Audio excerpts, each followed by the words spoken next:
It was one of those phone calls that you never want to receive. My 14-year-old son Sequoia called me, and when I took his call, he was hysterical and gasping for air. "Dad, please, you've got to come get me. Please, just come get me. You've got to come get me right now." I said, "Kiddo, slow down. Tell me what's going on. What happened?" I was with Jim, and Jim was there, and he just collapsed, and he fell down, and I don't know what happened, and the ambulance is here, and they're taking care of him, and he's going to the hospital, but I just need you to come get me right now.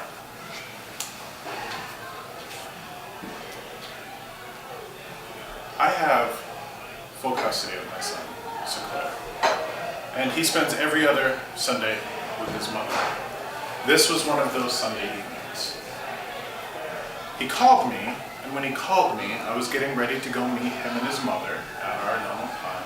And I thought when he called me that he was just going to tell me that they were going to be late. That's not what happened. He called me to tell me that his mother's fiance, Jim, had a collapse in front of him, and the ambulance was coming to get him. I was to go get him. I immediately got in the car and went to go get him.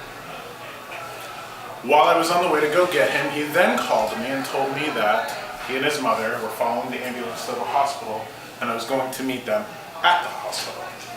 So I drove to the hospital in St. Johnsbury, and I got there, and he and his mother were out in the parking lot. Needless to say, they were both a wreck. That's when they told me what had happened. Sequoia had spent the day with his mother and her fiance, Jim. They had had a great day, from what he had told me. His mom had stepped outside for a moment. Jim was sitting in front of his computer in his house when Jim collapsed right on the keyboard. They had been talking about how cool technology was, and he fell over. Sequoia thought he was joking, but then he turned pale, started to drool a little bit. Sequoia realized that he wasn't joking at all. Sequoia screamed for his mother. His mother ran into the house, saw what had happened. She screamed, she panicked, lost all control. Sequoia then took out his phone, called 911, put it on speakerphone, and started to perform CPR. He had taken CPR in his health class, this being his freshman year, and during the CPR class, he was taught to do CPR to the Bee Gees' Staying Alive. Dun, dun, dun, dun, staying alive, to keep up that steady pressure and rhythm. If that's not ironic, I don't know what is. According to the American Health Association, there are 350,000 cases of cardiac arrest in the United States each year. 90% of people who suffer cardiac arrest die from it. Should a person receive CPR immediately upon cardiac arrest, that doubles, if not triples, their chances of surviving. Even so, only 8% of people who receive CPR when they have cardiac arrest actually survive. Jim was taken to the St. Johnsbury Hospital. He then was airlifted to Dartmouth Hospital via helicopter. He had spent a week in a coma. But as of right now, he's made a full recovery. Sequoia saved this man's life. I'm not sure what more noble attribute there is than actually saving another human's life. Sequoia, in this moment, saved a person's life and became a hero.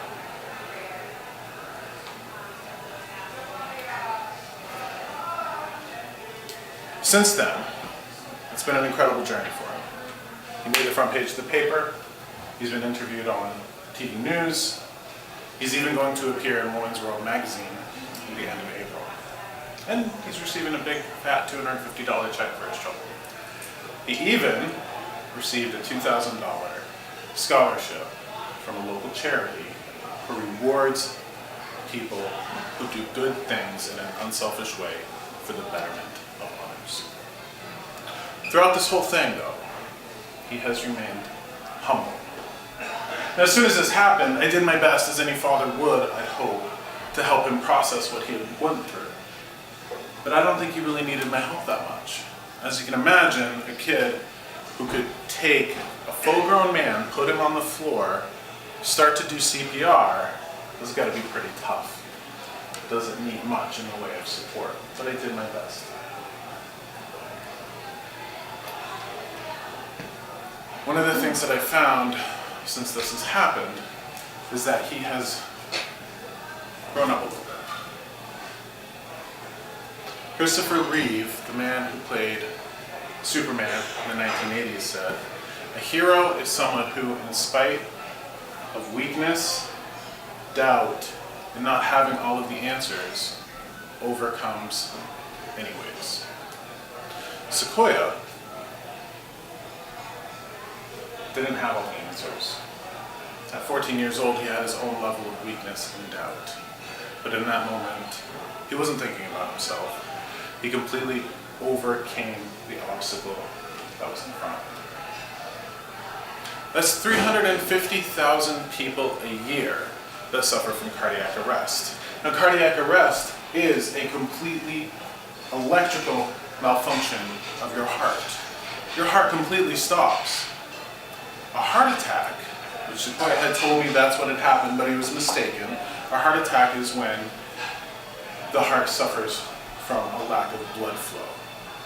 Now, both of them require CPR, but it is vitally important that somebody who has cardiac arrest receive CPR, because that is the only way that those vital organs, liver, lungs, and brain, can receive oxygen-rich blood.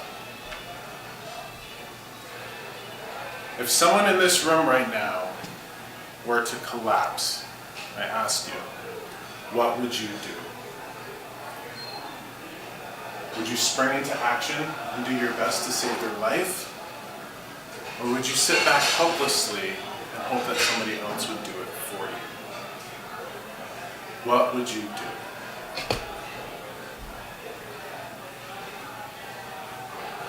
Since then, I've taken my own CPR class.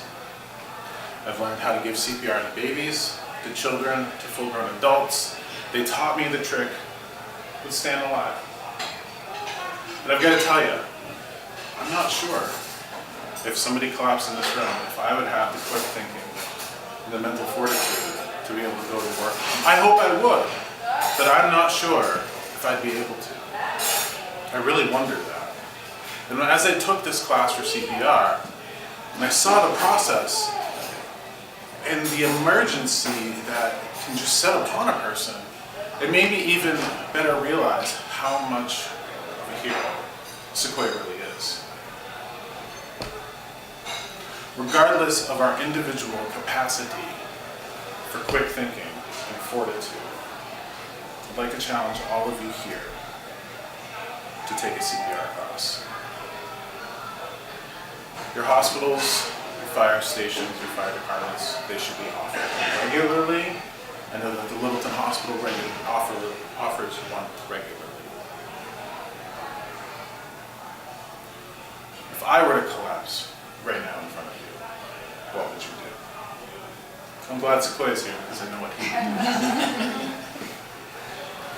350,000 cardiac arrests a year stacks the odds against us all. We could be walking down the street, we could be shopping in the grocery store. It could be a friend, it could be a coworker, it could be, God forbid, one of our loved ones, and their heart could stop immediately. So I ask you, if somebody were to collapse right now, what would you do? Whose hero would you be?